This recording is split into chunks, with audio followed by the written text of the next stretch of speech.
26 जल प्रवाह में विघ्न। कई दिनों से मन में कुछ प्रश्न उठ रहे थे। कई बार महाराज श्री से इस विषय पर बात करने का प्रयास किया, किंतु उचित अवसर नहीं मिल पा रहा था। एक दिन पूछ ही लिया।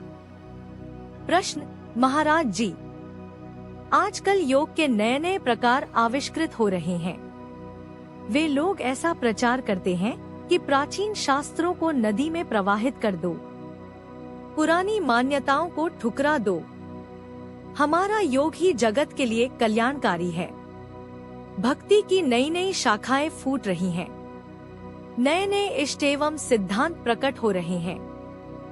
महाराज श्री, यह अध्यात्म रूपी नदी के उन्मुक्त जल प्रवाह में विघ्न के समान है। कलयुग के लक्षणों में यह भी एक लक्षण कहा गया है कि नए नए संप्रदाय एवं सिद्धांत प्रकट होंगे। सब अपने आप को ही सच्चा गुरु घोषित करेंगे। जो भी व्यक्ति कुछ नया घड़ता है, वह प्राचीन सिद्धांतों पर कालिक पोतने का प्रयत्न करता है। कपड़े बदलने मात्र से मनुष्य नहीं बदल जाता। केवल शब्दावली, व्याख्या एवं प्रस्तुतिकरण नया कर देने से सिद्धांत नया नहीं हो जाता। यदि यहाँ तक आते आते जल पानी हो गया है, तो जल के स्वरूप में कोई अंतर नहीं आया। यदि विचार कर देखा जाए तो नए सिद्धांत शास्त्र वर्णित विचारों का ही रूपांतर है। नए संप्रदायों के रूप में मनुष्य के मन का अभिमान तथा स्वार्थ, लोकेशना की भूख तथा बड़पन की प्यास ही परिलक्षित होती है। कलयुग में माया का विस्तार अत्यंत बढ़ जाता है। स्वार्थ हर क्षेत्र में अपने पांव पसार रहा है। जुगनू भी चमकते सूरज होने की भ्रांति पाल लेते हैं। धर्म मनुष्य के जीवन का अभिन्न अंग है, इसलिए यह सभी लक्षण इस क्षेत्र में भी प्रकट हो रहे हैं। आज राजनीति का प्रभाव बढ़ रहा है। मनुष्य में अपने पीछे अधिक से अधिक जन समुदाय को आकर्षित करने की वृत्ति पनप रही है। कुछ लोग राजनैतिक संगठनों के रूप में लोगों को एकत्रित कर लेते हैं, तो कुछ धर्म के नाम पर।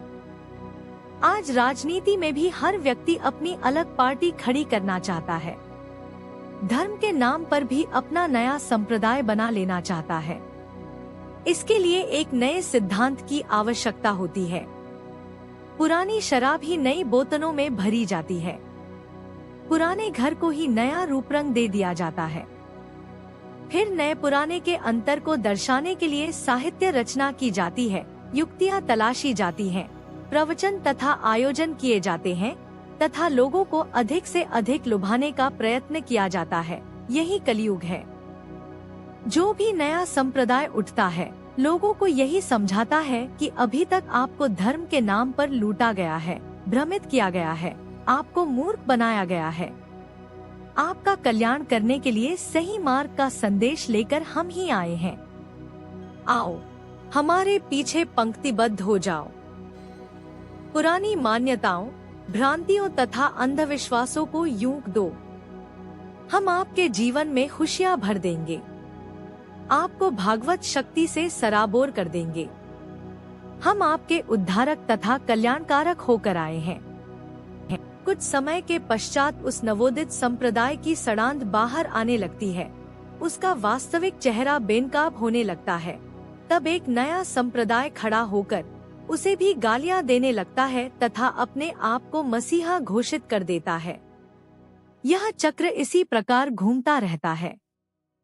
प्रश्न, किंतु इन नए नए समुदायों में से किसी किसी के पास अनुयायियों की भारी संख्या है। मठों, मंदिरों तथा केंद्रों की बहुतायत है। अंतर्राष्ट्रीय स्तर पर उनके आयोजन होते हैं। उनके भक्तों में श्रद्धा भी अटूट है। महाराज श्री, इससे क्या अंतर पड़ता है? इन सब में कोई नया तथा सशक्त सैद्धांतिक आधार नहीं होकर केवल संगठन क्षमता है। कभी उस संप्रदाय के विकार भी सामने आने लगते हैं, फिर उनमें भी फूट पड़ जाती है। उसके भी एक के पश्चात एक कई विभाजन होते चले जाते हैं। अंततः वह दम तोड़ देता है। आध्यात्मिक सिद्धांत सहस्त्राब्दियों पुराने हैं। बड़ा लंबा इतिहास है उनका। देश तथा काल के अंतर से उनके क्रियान्वयन में परिवर्तन अवश्य होता रहता है। उनके अंतर्गत कई संप्रदाय तथा कई शाखाएं हैं। इस ज्ञान तथा विकास में वृद्धि भी होती रहती है। कई बार उसमें बहुत सारी विकृतियां भी आ जाती है। यह विकृतियां सिद्धांतों में नहीं, उनके अनुयायियों में होती है। आलोचना करने वाले सिद्धांतों तथा उनके अनुयायियों में अंतर नहीं कर पाते, सिद्धांत को ही अमान्य कर देते हैं। ये आलोचक जीव मात्र को एक स्थान पर एकत्रित करने के नाम पर द्वेष तथा घृणा के बीज बोते हैं।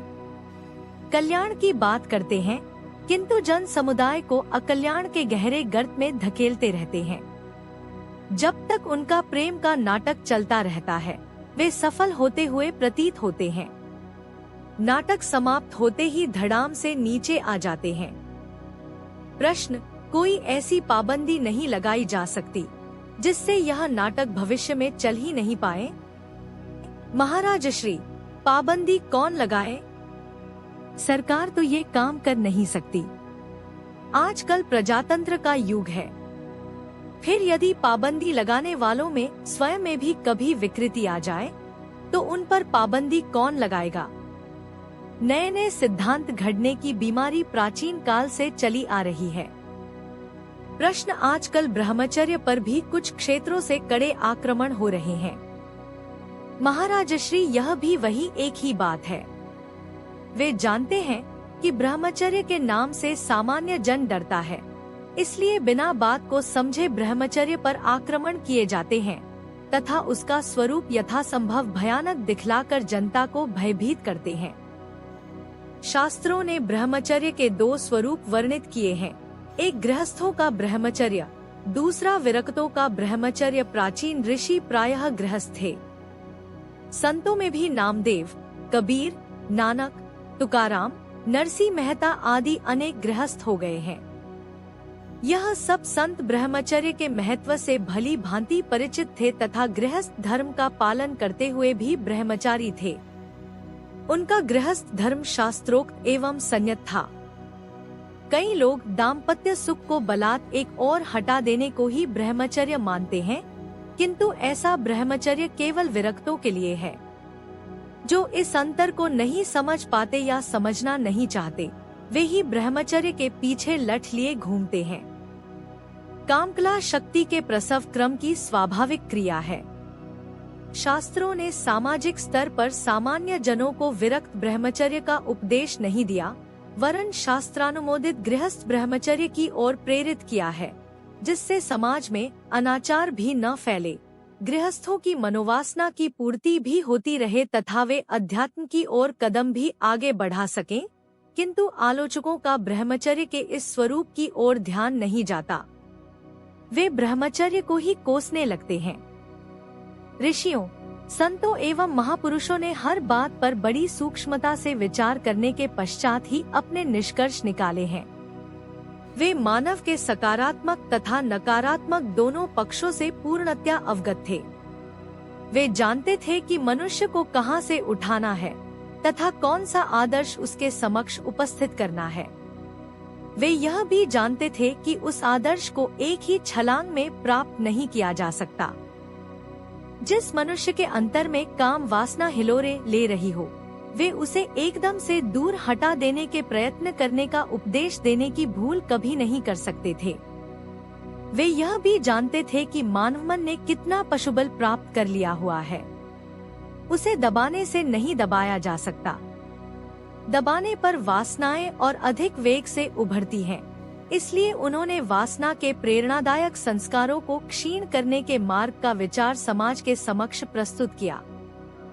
जब तक यह न हो, तब तक संयत रहकर वासना के सामने शास्त्रानुकूल समर्पण का मार्ग खुला छोड़ दिया।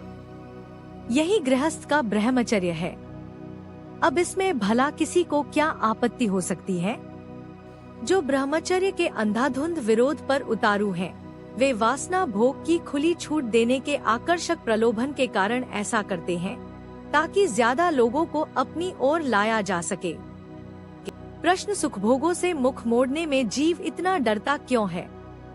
दिव्य जीवन के लिए क्या जीवन को समाप्त करना आवश्यक है? महाराज श्री, सुख भोगों का आकर्षण आसक्ति के कारण है। शरीर की आसक्ति ही उसे इस प्रकार की युक्तियों के प्रति प्रभावित करती है, जो वैराग्य की अनावश्यकता को दर्शाती है। अन्यथा अध्यात्म में जीवन को समाप्त क्यों कर किया जा सकता है।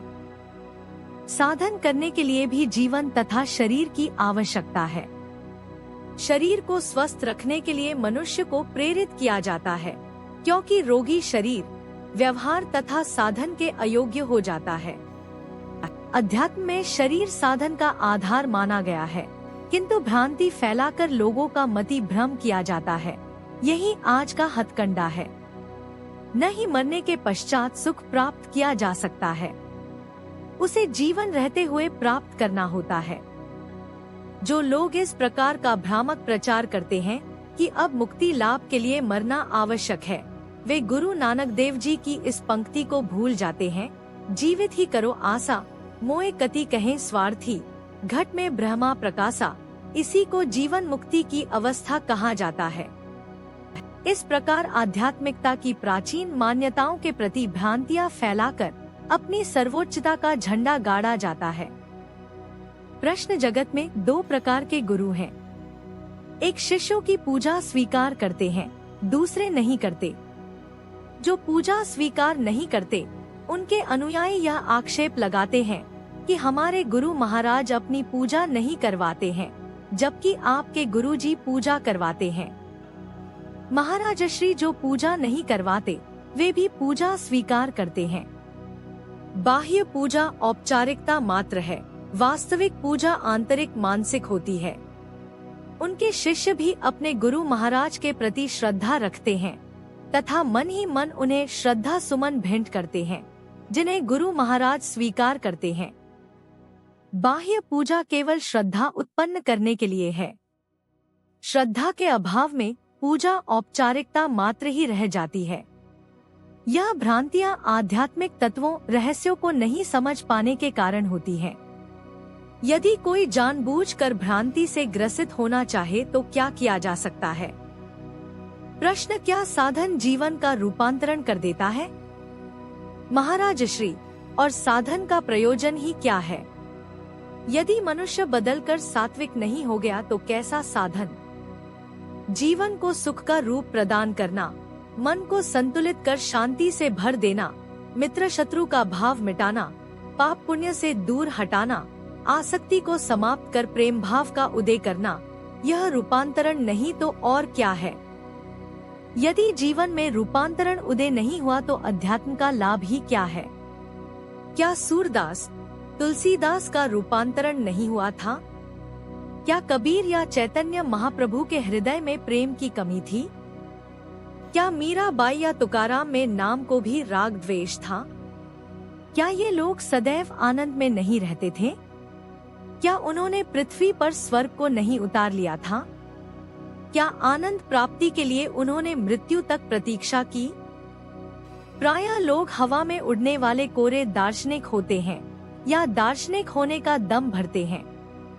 वासनाओं से घिरे हुए हैं, किंतु बातें ऊंची ऊंची करते हैं। मनुष्य के सामने तीन मुख्य समस्याएं हैं। 1. प्रारब्ध को समाप्त करना। 2. कर्ता भाव को विलीन करना। 3. चित्त की संतुलित अवस्था प्राप्त करना। यह सब होने पर ही जीवन का रूपांतरण संभव है।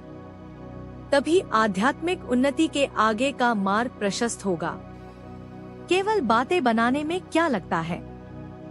हमारे एक गुरु बंधु थे पंडित दिलीप दत्त शर्मा उपाध्याय। किसी समय वह आर्य समाजी रहे थे। बाद में उन्होंने गुरुदेव श्री योगानंद महाराज से दीक्षा ले ली थी। एक बार आर्य समाजियों के साथ उनकी कुछ बातचीत चली। उनसे प्रश्न किया गया कि आप मुक्ति के पश्चात पुनरागमन मानते हैं? याद रहे कि आर्य समाज की ऐसी मान्यता है कि जीव मुक्त हो जाने के कुछ समय पश्चात पुनः लौट आता है। उपाध्याय जी ने क्या सुंदर उत्तर दिया। देखिए, मुक्ति आप भी मानते हैं तथा हम भी मानते हैं। अभी तक न हम मुक्त हुए हैं न आप हुए हैं। पहले हम दोनों मुक्ति तक तो पहुंच जाए, फिर यदि वहां रहना होगा तो वहीं रहेंगे, वापस आना पड़ा तो वापस आ जाएंगे। अभी यह वाद विवाद निरर्थक है। सर्वप्रथम चित्त की संतुलित अवस्था रूपी जीवन का रूपांतरण प्राप्त करना होगा।